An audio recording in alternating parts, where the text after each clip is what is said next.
அனைவருக்கும் காலை வணக்கம். வணக்கம் சொன்னால் பதிலுக்கு ரோட்டியில் சொல்ல மாட்டீங்களா? காலை வணக்கம். ஒரு தடவை என்ன மாதிரி ஒரு ஸ்பீக்கரை ரொம்ப நாள் கஷ்டப்பட்டு இது மாதிரி ஒரு பெரிய சபையில் பேசுறதுக்கு கூப்பிட்டாங்க. அங்கே போய் அவர் பேசும்பொழுது மக்கள்லாம் இருக்கும்போது எல்லோரும் முதல்ல அவர் கேட்ட கேள்வி, நான் என்ன பேச போகிறேன்றது உங்களுக்கு தெரியுமா அப்படின்னு சொல்லி கேட்டார். அங்கே இருக்கிறவங்களாம் உங்களை மாதிரி நல்லா படித்தவங்க, பணக்காரங்க, தெரியும் அப்படின்னு சொல்லி சொன்னாங்க. உடனே சொன்னார், எல்லாம் தெரிஞ்சவங்கள்ட்ட பேசி என்ன பிரயோஜனம்னு இறங்கி போயிட்டார் அவர். அதுக்கப்புறம் திரும்பி எப்படியாவது அவரை பேச வைக்கணும்னு சொல்லிவிட்டு திரும்பி அடுத்த மாதம் ஒரு தேதியில் ஃபிக்ஸ் பண்ணிவிட்டு அவர் அங்கே வர சொல்கிறாங்க. இப்போ அவங்களாம் ரொம்ப ப்ரிப்பேர்டாக இருக்காங்க. உங்களை மாதிரி வந்தவுடனே திரும்பி அதே கேள்வியை கேட்குறாரு, நான் என்ன பேச போகிறேன்றது உங்களுக்கு தெரியுமான்னு. எல்லோரும் எங்களுக்கு தெரியாது அப்படின்னு சொல்லி சொன்னாங்களாம். உடனே அவர் சொன்னார், ஒன்றும் தெரியாதவங்கள்ட்ட பேசி என்ன பிரயோஜனம்னு இறங்கி போயிட்டார். அடுத்த தடவை இவங்க கொஞ்சம் உஷாராயிட்டாங்க. ஒவ்வொருத்தரையும் செலவு பண்ணி கூப்பிட்றோம், வராரு, எப்படியாவது இவர் ஓடி போய்ட்டாரு, இவரை பேச வைக்கணும். அடுத்த தடவை வரும்போது அவங்களுக்குள்ள இது மாதிரி அழகாக லெஃப்ட் ரைட்டு பிரித்து உட்காந்து ரொம்ப தெளிவாக ஒரு திட்டத்தை போட்டு உட்காந்துருக்காங்க. வந்தவுடனே அவர் அதே கேள்வியை கேட்குறாரு, எல்லாருக்கும் நான் என்ன பேச போகிறேன்றது தெரியுமான்ட்டு. வலது பக்கம் உட்காந்துருக்கவங்களாம் தெரியுன்றாங்க, இடது பக்கத்தில் உட்காந்துலாம் தெரியாதுன்றாங்களாம். உடனே சொன்னாலும் வலது பக்கம் இருக்கிறவங்க இடது பக்கம் இருக்கிறவங்கள்ட்ட என்ன பேச போகிறேன்றது சொல்லிவிடுங்க அப்படின்னு. இப்போது உங்களுக்கு ஒரு கேள்வி, நான் என்ன பேச போகிறேன்னு தெரியுமா? தெரியும், ஆனால் சொல்ல மாட்டோம். வரும், ஆனால் வராது. Very good. உங்களுக்கு ஒரு சின்ன கேள்வி, இந்த செஷன் இப்போ நடக்கும் பொழுதோ இல்லை இந்த செஷன் ஆரம்பிக்கிறது ஒரு 10 நிமிஷத்துக்கு முன்னாடியோ எவ்வளோ பேர் உங்களுடைய மொபைல் ஃபோனில் வாட்ஸ்அப்போ, ஃபேஸ்புக்கோ, இன்ஸ்டாகிராமோ செக் பண்ணி கை தூக்குங்க பார்க்கலாம். பரவாயில்ல, எல்லாம் உண்மையை பேசுகிறாங்க. ஒரு லாஸ்ட்டு ஒரு வாரத்துக்குள்ளே உங்களுடைய வியாபாரத்தினுடைய நிலைமை, எவ்வளோ இன்வென்ட்ரி இருக்குது, எவ்வளோ சேல்ஸ், எவ்வளோ ப்ராஃபிட், இதெல்லாம் எவ்வளோ பேர் செக் பண்ணிங்க? பாதி பேர் கை தூக்குறாங்க. பரவாயில்ல. கடைசி ஒரு 6 மாதம், ஒரு வருஷத்தில் உங்கள்கிட்ட இருக்கக்கூடிய ஏதாவது ஒரு வாகனம், காரோ, 2 வீலரோ, ஏதோ ஒன்று மெயின்டெனன்ஸ்க்கு எவ்வளோ பேர் கொடுத்து சர்வீஸ் பண்ணியிருப்பீங்க? ஆல்மோஸ்ட் எல்லோரும் கை தூக்குறீங்க. அடுத்த கேள்வி, கடைசியாக எப்போ உங்களுடைய மனசை நீங்கள் சர்வீஸ் பண்ணீங்க? ஆல்மோஸ்ட் யாருமே கை தூக்கல. இது ஒரு வினோதமான ஒரு உலகம். உலக ஜீவராசிகளில் கிட்டத்தட்ட 2 கோடி ஜீவராசிகளுக்கு மேலே இருக்கிறதா சொல்கிறாங்க. தரைக்கு மேல், தரை கீழே, தண்ணியில், இந்த தண்ணியில், கடல் தண்ணியில் கீழே இன்னொரு 1-2 கோடி ஜீவராசிகள் இருக்கிறதா சொல்கிறாங்க. இந்த அனைத்து ஜீவராசிகளுக்கும் மனுஷனுக்கும் ஒரு முக்கியமான வித்தியாசம் இருக்குது. சிந்திக்கும் திறன் அப்படின்னு சொல்லி சொல்கிறாங்க. 6வது அறிவு, த எபிலிட்டி டு டிஸ்கிரிமினேட் அப்படின்னு சொல்லி இங்கிலீஷில் சொல்லுவாங்க. அதுக்கு ஒரு தமிழில் ஒரு வார்த்தைன்னு பார்த்தீங்கன்னா விவேகம், இல்லைன்னா பகுத்து அறிவு. ஆனால் இதை நம்ம எவ்வளோ பேர் யூஸ் பண்ணுறோம்? இதை யூஸ் பண்ணுறதுக்கு நம்மளுக்கு என்ன தேவை? இன்னொரு கேள்வி உங்கள் எல்லாருக்கும், நம்ம யூஸ் பண்ணக்கூடிய மொபைல் ஃபோன், நம்ம யூஸ் பண்ணக்கூடிய வாஷிங் மிஷின், நம்ம யூஸ் பண்ணக்கூடிய எல்லா கேட்ஜெட்ஸ், கேமரா, ஸ்பீக்கர், எதுவாக இருந்தாலும் எல்லாத்துக்குமே அநேகமாக ஒரு யூசர் மேனுவல் இருக்குது.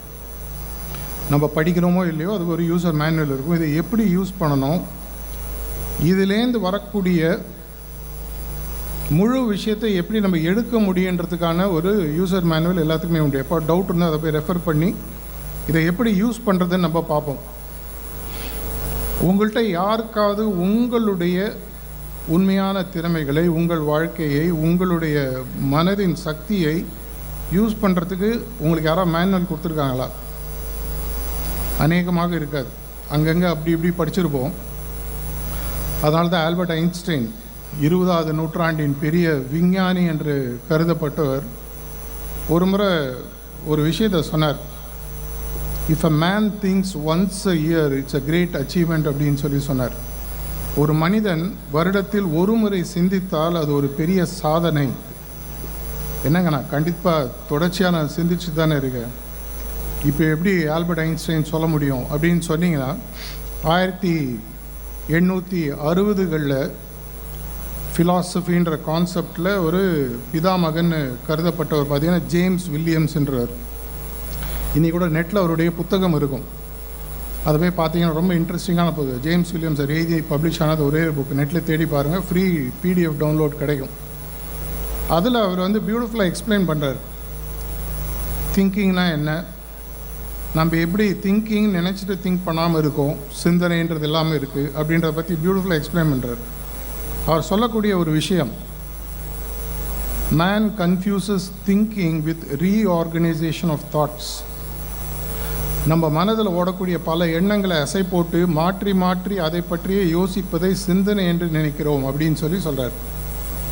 அவர் இன்னொன்று சொல்கிறாரு, நடந்து முடிந்த விஷயங்களை பற்றி யோசிப்பதோ, எதிர்காலத்தில் என்ன நடக்குன்றதை பற்றி கவலைப்படுவதோ, இல்லை அதை பற்றிய கற்பனை வளர்த்து கொள்வதோ மட்டும் சிந்தனை அல்ல. இந்த நிகழ்காலத்தில் என்னை நான் உருவாக்குவதற்கு எனக்கு கொடுக்கப்பட்ட இருப்பதற்குள் ஒரு உயரிய பொக்கிஷத்தை நான் யூஸ் பண்ணணும். நீங்கள் எல்லாருமே பிஸ்னஸில் நிறைய பேர் இருக்கிறதா சொன்னாங்க.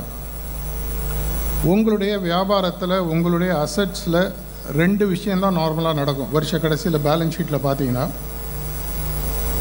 ஒன்று உங்களுடைய அசட் அப்ரிஷியேட் ஆகும்.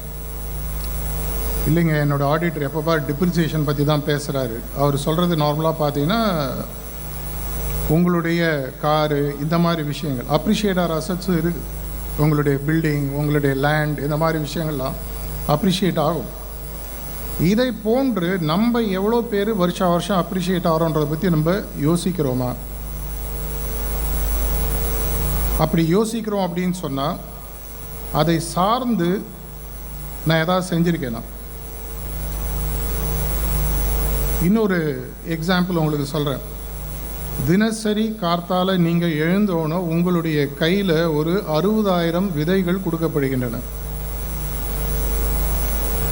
ஒவ்வொரு விதையிலிருந்தும் ஒரு விருட்சம் உருவாக முடியும், இல்லை ஒரு கள்ளி செடியும் உருவாக முடியும், இல்லை அந்த விதை வெந்நீரில் போட்ட மாதிரி ஒன்றும் இல்லாமல் போக முடியும். இப்படி உங்களுக்கு கொடுக்கப்பட்ட இந்த 60,000 விதைகளை நீங்கள் எப்போவாவது ஒவ்வொரு விதையாக கவுண்ட் பண்ணி, இந்த விதையின் மூலமாக என் வாழ்க்கையில் என்ன விருட்சமாக வர வேண்டும், வருகிறது என்பதை பற்றி நம்ம எப்பாவது யோசிச்சிருக்கோமா? பிஹேவியரல் சயின்ஸுன்னு சொல்லுவாங்க. உளவியல் ரீதியாக இதை படித்தீங்கன்னா, நார்மலாக ஒரு மனுஷனுக்கு ப்ளஸ் ஆர் மைனஸ் பார்த்தீங்கன்னா 60,000 எண்ணங்கள் கார்த்தாலேருந்து சாயங்காலம் படுக்கிற வரைக்கும் வருது. இந்த எண்ணங்கள் 3 வகைப்பட்டவை.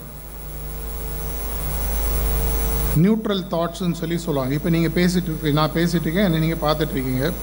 ஸ்டேஜில் சில பேர் உட்காந்துருக்காங்க, பக்கத்தில் நிறைய பேர் உட்காந்துருக்காங்க, ஏசி இருக்குது, டிஸ்பிளே இருக்குது, லைட்ஸ் இருக்குது, சில பேர் நடந்து போகிறாங்க. இதான் நீங்கள் பார்க்குறீங்க. இதன் மூலமாக உங்கள் மனதில் எந்த விதமான சலனமும் ஏற்படலாது. பட் பாசிங் தாட்ஸ், நியூட்ரல் தாட்ஸ்ன்னு சொல்லுவாங்க. இந்த 60,000 எண்ணங்களில் கிட்டத்தட்ட உங்களுக்கு 30,000 எண்ணங்கள் ஒரு நாளைக்கு பார்த்தீங்கன்னா நியூட்ரல் தாட்ஸ், நாய்ஸ்ன்னு சொல்லுவாங்க. இந்த நாய்ஸுன்றது என்ன, கேட்டுட்ருக்கோம், அதனால் நம்மளுக்கு எந்த விதமான பிரயோஜனமும் இல்லை. இந்த மார்கழி மாதத்தில் கார்த்தால எழுந்திங்கன்னா பக்கத்தில் கோயில்லையோ மசூதிலையோ சர்ச்சில் ஏதோ ஒரு பாட்டு ஓடி, நம்ம அதை பற்றி கவனிக்கவே மாட்டோம், அது பாட்டு ஓடிட்டு. இந்த பாக்கி இருக்கக்கூடிய இந்த 30,000 விதைகள் பார்த்தீங்கன்னா அநேகமாக நேரடியாக அந்த விதைகளை தூக்கி வெந்நீரில் போடுற மாதிரி. வெந்நீரில் ஒரு முறை விதையை போட்டுட்டிங்கன்னா அதனுடைய வீரியம் கம்ப்ளீட்டாக போய்டுன்னு சொல்லுவாங்க. பாக்கி இருக்கக்கூடிய இந்த 30,000 எண்ணங்கள் நம்ம எப்படி யூஸ் பண்ணுறோன்றதை சயின்டிஃபிக்காக ஸ்டடி பண்ணி பார்த்தாங்க. கிட்டத்தட்ட 29,500 எண்ணங்கள் எதிர்மறை எண்ணங்களாக இருக்குது. நெகட்டிவ் திங்கிங் ரொம்ப சிம்பிளாக சொல்லணும்னு சொன்னால், பயம், சுயநம்பிக்கை இல்லாமை. ஐயோ இப்படி நடந்துருமோ, நான் எடுத்த ப்ராஜெக்ட் நல்லா நடக்குமா, என் வியாபாரத்தில் நான் நினச்சளவு சேல்ஸ் வருமா, நான் நினச்சளவு ப்ராஃபிட் வருமா, என்னால் என் குடும்பத்தை சமாளிக்க முடியுமா, என்னுடைய குழந்தைகளை சமாளிக்க முடியுமா, எல்லாத்துலேயும் பார்த்திங்கன்னா சந்தேகம், பயம், இந்த மாதிரி விஷயங்கள்.